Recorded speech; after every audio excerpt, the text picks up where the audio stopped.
Olá, boa noite. Sejam muito bem-vindos. Sou Caroline Castro, média integrante do grupo Anjos de Luz. E esse é o grupo de estudos Anjos de Luz. Orai e vigiai sempre. Luz, paz e bem. E antes de dar início, quero convidar vocês a fazerem comigo o mantra do perdão, amor e gratidão do grupo Anjos de Luz. O mantra nos conecta com o Criador e, caso queira, feche os olhos e repita comigo. Hoje me perdoo e neste momento perdoo a todos. Peço perdão, sinto muito, eu me amo a todos. Sou grato, estou livre, todos estão livres. Assim é, assim será, está feito. Amém, amém, amém e amém.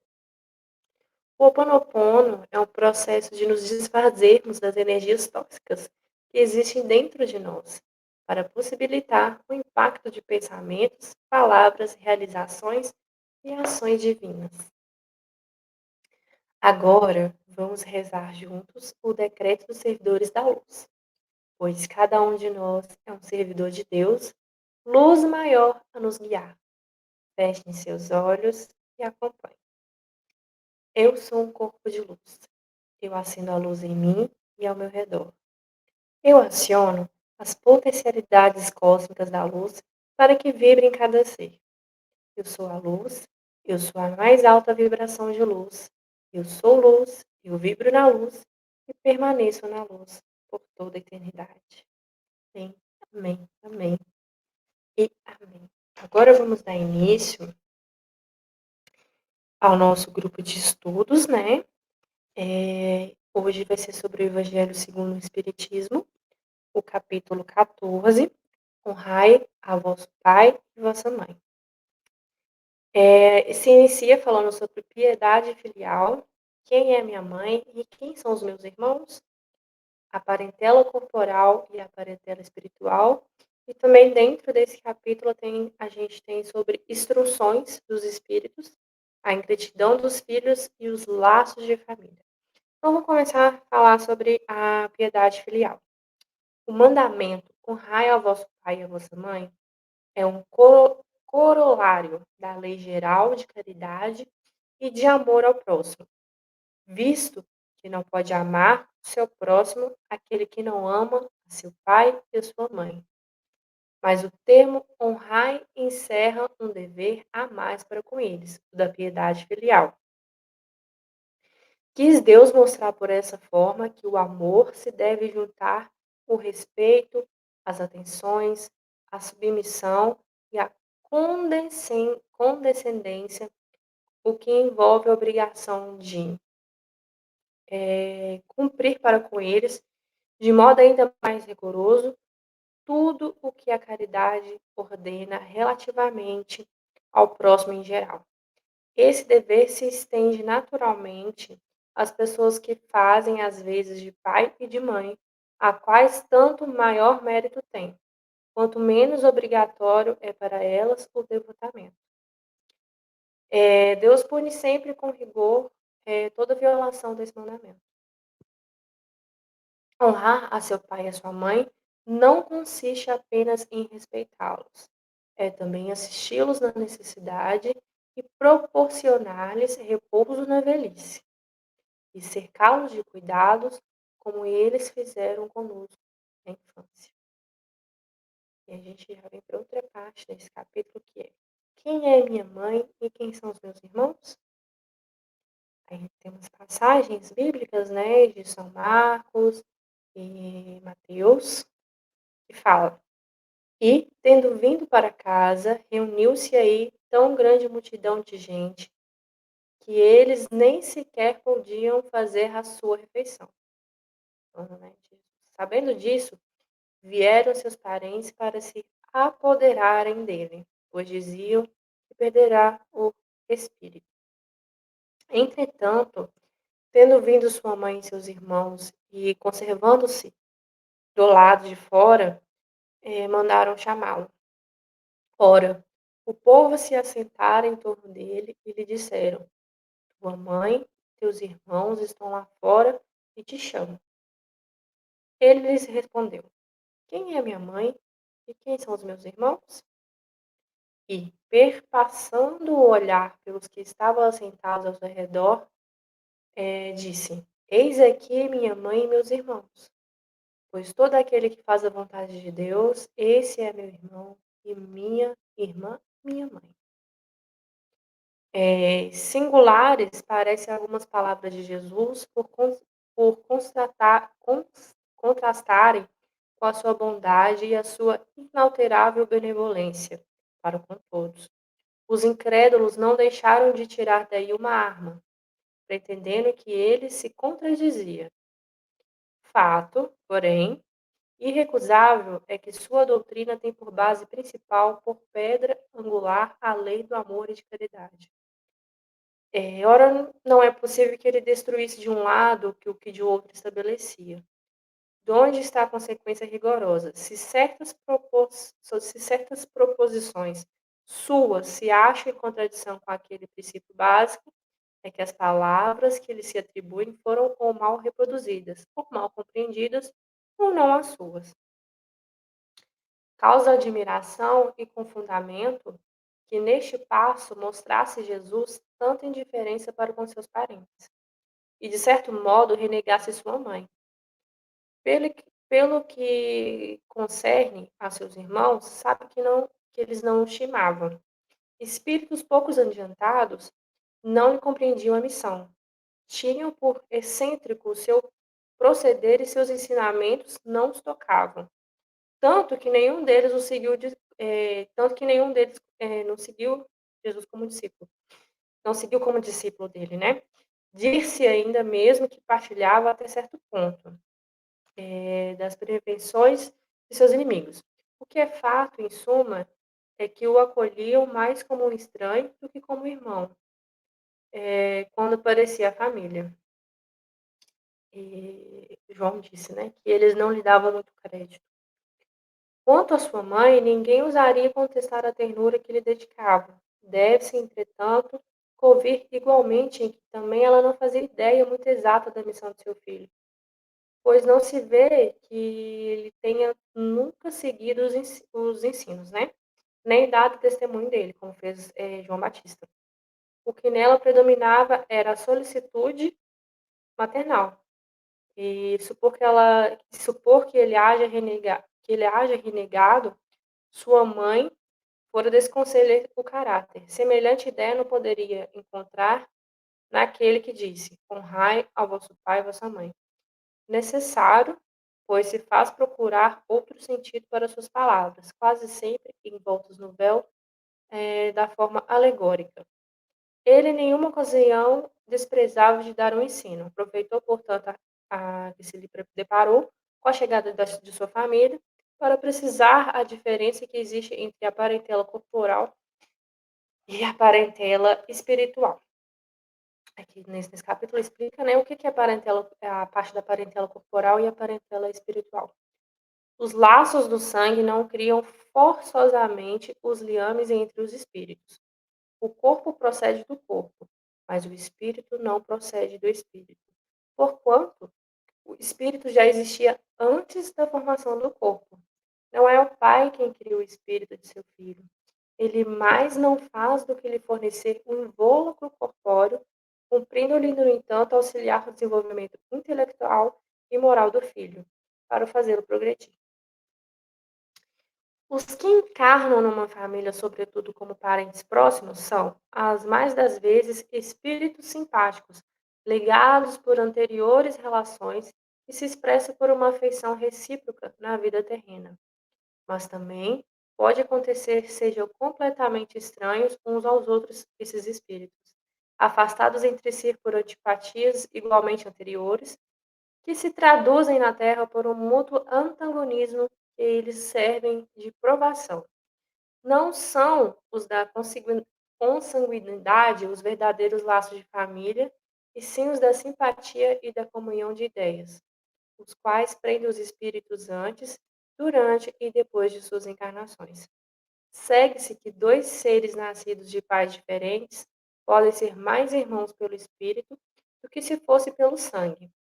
Podem, então, atrair-se, buscar-se, sentir prazer quando juntos, ao passo que dois irmãos consanguíneos podem repelir-se, conforme se observa todos os dias, problema moral que só o Espiritismo poderia resolver pela pluralidade das existências. Há, pois, duas espécies de famílias: as famílias pelos laços espirituais e as famílias pelos laços corporais. Duráveis, as primeiras se fortalecem pela purificação e se perpetuam no mundo dos espíritos, através das várias migrações da alma. As segundas, frágeis como a matéria, se extinguem com o tempo e muitas vezes se dissolvem moralmente, já na existência atual. Foi o que Jesus quis tornar compreensivo, dizendo de seus discípulos: aqui estão minha mãe e meus irmãos, isto é, minha família, pelos laços do Espírito. Pois todo aquele que faz a vontade de meu Pai, que está nos céus, é meu irmão, minha irmã e minha mãe. A hostilidade que lhes movia os seus irmãos se acha claramente expressa em a narração de São Marcos, que diz terem eles o propósito de se apoderarem do Mestre, sob o pretexto de que este perderá o espírito, e formando da chegada deles, conhecendo os sentimentos que nutriam ao seu respeito, era natural que Jesus dissesse, referindo aos seus discípulos do ponto de vista espiritual: eis aqui meus verdadeiros irmãos. Embora na companhia daqueles que estivesse sua mãe, ele generaliza o ensino que de maneira alguma implica haja pretendido declarar que sua mãe, segundo o corpo, nada lhe era como espírito, que só indiferença lhe merecia. Provou suficientemente o contrário em várias outras circunstâncias. E as instruções, né, dos espíritos, a ingratidão dos filhos e os laços de família. Está dentro desse capítulo. A ingratidão é um dos frutos mais diretos do egoísmo. Revolta sempre os corações honestos, mas a dos filhos para com os pais apresenta caráter ainda mais odioso. É em particular desse ponto de vista que a vamos considerar para lhe analisar as causas dos efeitos. Também nesse caso, como em todos os outros, o Espiritismo projeta luz sobre um dos grandes problemas do coração humano. Quando deixa a terra, o espírito leva consigo as paixões ou as virtudes inerentes à sua natureza e se aperfeiçoa no espaço ou permanece estacionário, até que deseje receber a luz. Muitos, portanto, se vão cheios de ódios violentos e de insaciados desejos de vingança. Alguns dentre eles, porém, mais adiantados do que os outros, é dado entrever de uma partícula da verdade. Apreciam então as funestas consequências de suas paixões e são induzidos a tomar resoluções boas. Compreende que, para chegarem a Deus, uma só é a senha, a caridade. Ora, não há caridade sem esquecimento dos ultrajes e das injúrias. Não há caridade sem perdão, nem com o coração tomado de ódio. Então, mediante inaudito esforço, consegue tais espíritos observar os aqueles que odiaram na terra. Ao vê-los, porém, a animosidade se lhes desperta no íntimo, revoltam-se à ideia de perdoar e ainda mais a de abdicarem de si mesmos, sobretudo a de amarem o que lhes destruíram, quiçá os haveres a honrar a família. Entretanto, abalado fica o coração desses infelizes. Eles hesitam, vacilam, agitados por sentimentos contrários. Se predomina a boa resolução, oram a Deus, imploram aos bons espíritos que lhes deem força, no momento mais decisivo da prova. Por fim, após anos de meditações e preces, o espírito se aproveita de um corpo em preparo na família daquele a quem detestou e pede aos espíritos incumbidos de transmitir às ordens superiores permissão para ir preencher na terra os destinos daquele corpo que acaba de formar-se. Qual será o procedimento da família escolhida? Dependerá da sua maior ou menor persistência nas boas resoluções que tomou. O incessante contato com seres a quem odiou constitui prova terrível, sob a qual não raro sucumbe. se não tem ainda bastante forte a vontade. Assim, conforme prevaleça ou não a resolução boa, ele será um amigo ou inimigo daquele entre os quais foi chamado a viver. É como se explicassem esses ódios, essas repulsões instintivas que se notam da parte de certas crianças e que parecem injustificáveis. Nada, com efeito naquela existência, há podido provocar semelhante antipatia. Para se lhe aprender a causa, necessário se torna volver o olhar ao passado. A tarefa não é tão difícil quanto vocês possam, quanto possa parecer. Não existe o saber do mundo. Pode desempenhá-la assim o ignorante como o sábio. E o Espiritismo lhe facilita o desempenho, dando a conhecer a causa das imperfeições da alma humana. Desde pequenina, a criança manifesta os instintos bons ou maus que trazem da sua existência anterior. A estudá-los devem os pais aplicar-se. Todos os males se originam do egoísmo e do orgulho. Espreitem, pois, os pais os menores indícios reveladores do germe de tais vícios e cuidam de combatê-los, sem esperar que lá lancem raízes profundas. Faça como um bom jardineiro, que corta os rebentos defeituosos à medida que os vê apontar na árvore. Se deixarem se desenvolver o egoísmo e o orgulho, não se espantem de serem mais tarde pagos com a ingratidão. Quando os pais hão feito tudo o que devem pelo adiantamento moral de seus filhos, se não alcançam êxito, não têm de que se inculpar a si mesmos e podem conservar tranquila a consciência. A amargura muito natural que então lhes advém da improdutividade de seus esforços, Deus reserva grande e imensa consolação, a certeza de que se trata apenas de um retardamento que concedido-lhes será concluir noutra existência a obra agora começada e que um dia o Filho ingrato os recompensará com seu amor. Deus não dá prova superior às forças daquele Deus não dá prova superior às forças daquele que a pede. Só permite as que podem ser cumpridas. Se tal não sucede, não é que falta possibilidade, falta vontade. Com efeito, quantos há quem, em vez de resistirem aos maus pendores, se comprazem neles. A esses ficam reservados o pranto e os gemidos em existências posteriores. Admirai, no entanto, a bondade de Deus, que nunca fecha a porta ao arrependimento. Vem um dia em que o ocupado, cansado de sofrer, com orgulho final abatido, Deus abra os braços para receber o filho prodígio que se lança aos pés. As provas rudes, ouve-me bem, são quase sempre indício de um fim de sofrimento e de um aperfeiçoamento do espírito, quando aceitas com o pensamento em Deus. De todas as provas, as mais duras são aquelas que afetam o coração.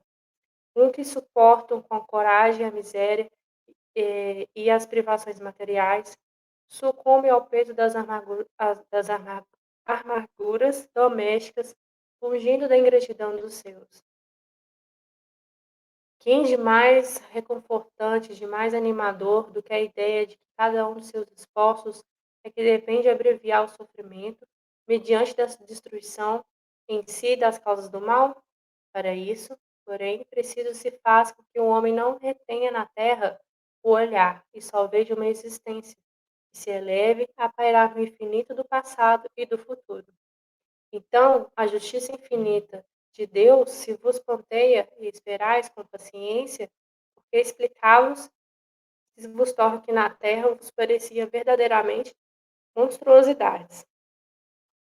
As feridas que aí, as feridas que aí se vos abrem, passais a considerá-las simples arranhaduras.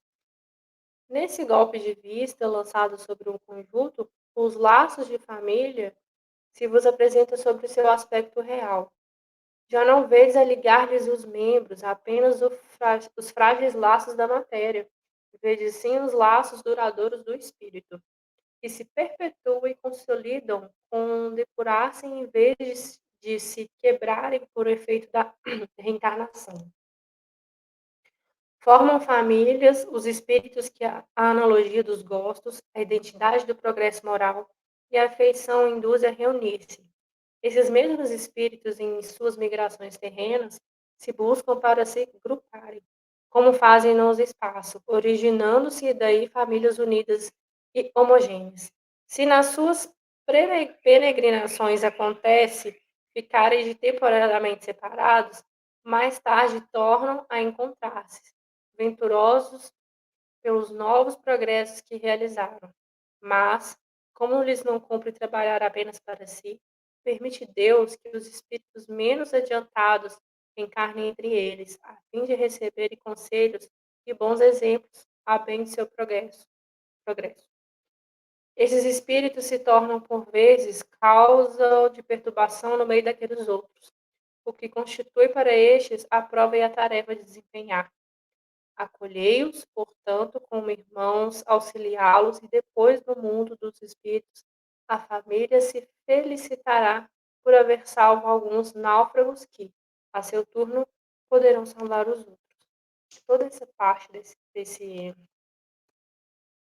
instrução aqui dos espíritos em gratidão dos filhos dos laços de família, que é o último desse capítulo, foi Santo Agostinho, que escreveu em Paris em 1862. E esse foi o estudo de hoje. Agradeço a Deus, a Cristo, a equipe médica do Grande Coração de Astéria, representada por Dr. Helmut, mentor do Grupo Anjos de Luz, e a todos vocês. Grupo Anjos de Luz, orai e vigiai sempre, luz, paz e bem.